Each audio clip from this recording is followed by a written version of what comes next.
Horizontálne žalúzie, zameranie a montáž.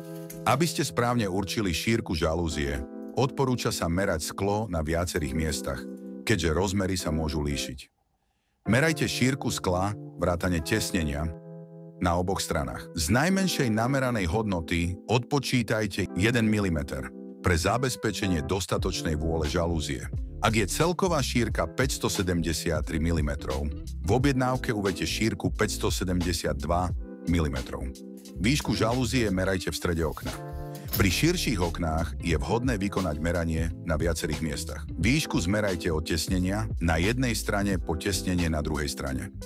K nameranej hodnote pripočítajte 10 mm, aby ste dosiahli úplné zatenenie okna. Celková výška 1197 mm.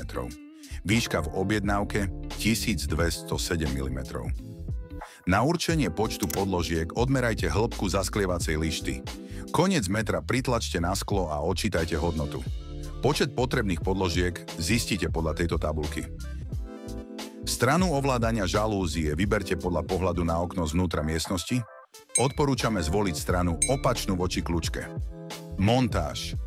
Žalúzie ISO a ISO Design sa montujú rovnakým spôsobom. Typ ISO má plochý vrchný profil, zatiaľ čo ISO Design má oblý vrchný profil. Pri rozbaľovaní žalúzie postupujte opatrne, aby ste nepoškodili lánka a šnúrky. Všetky komponenty potrebné na montáž nájdete v balení. Ak máte podložky, nasaďte ich na upínacie dosky žalúzie z oboch strán. Uistite sa, či sú upínacie dosky správne zasunuté v ráme žalúzie. Žalúziu priložte na rám okna a vycentrujte ju. Do otvorov žalúzie predvrtajte s vrtakom o priemere 2,3 mm dierku alebo rovno upevnite skrutky, ktoré sú súčasťou balenia. Vrtajte do zasklievacích líšť okna, aby ste nepoškodili rám okna. Stačí použiť jednu skrutku na každú stranu. Pri väčších žalúziách môžete použiť po 2 skrutky na každú stranu. Spustite žalúziu úplne nadol. Nakloňte spodnú časť žalúzie a natiahnite silón kolmo nadol. Označte miesto pre navrtanie kotviaceho kolíka silónu. Ideálna vzdialenosť od skla je 1,8 cm. Žalúziu zdvihnite späť hore, aby ste ju pri vrtaní nepoškodili. Do označeného miesta navrtajte dierku s vrtákom o priemere 2,3 mm. Dotiahnite uzlík silónu a odstráňte jeho prebytok. Vložte uzlík do predvrtaného otvoru a následne osaďte kotviaci kolík. Kolík pridržte a potiahnite silón nahor.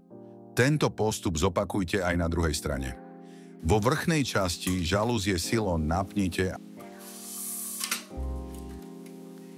a odstrihnite prebytočnú časť. Uistite sa, že dvierka reťazky sú zatvorené. Silón schovajte za krytku a krytku nasaďte späť.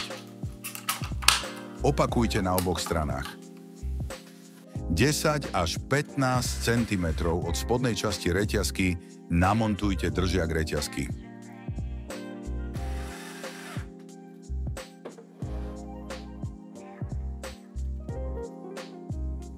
Hotovo. Žalúziu máte namontovanú. Ovládaciu reťazku ťahajte popri okne, aby ste predišli poškodeniu žalúzie.